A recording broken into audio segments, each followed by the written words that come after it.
Today's popular culture tells us simply that men always had the vote, while women were denied it. We are taught to look back at the suffragettes of the early 20th century as heroines of human worth and democracy. But is this picture really accurate?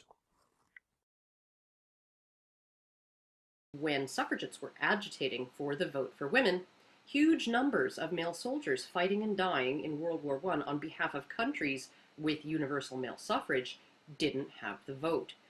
Suffragette leader Christabel Pankhurst even took a break from agitating for female suffrage to hand out white feathers to teenage boys to shame them into enlisting in a war that killed millions, many of whom did not have the vote.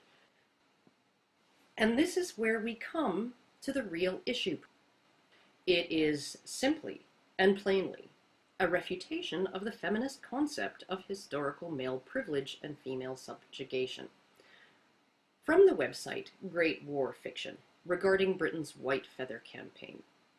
Quote, "What is significant about the involvement of the suffragettes is that it makes explicit what was otherwise unspoken. Women were claiming the right to inform males of their duty and were demanding that they fulfill the obligation implied in the restriction of full citizenship and the franchise to males, the obligation to defend their womenfolk." Unquote.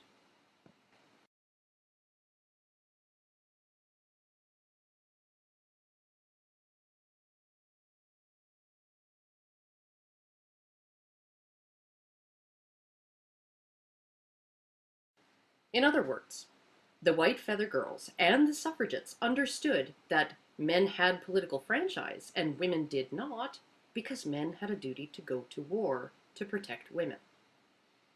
I find it kind of odd how the suffragettes seem to have forgotten that men and men alone had been burdened with this obligation to protect their womenfolk and to act as cannon fodder in the interests of their governments according to their individual wills or against it, long before universal male suffrage was a twinkle in anyone's eye.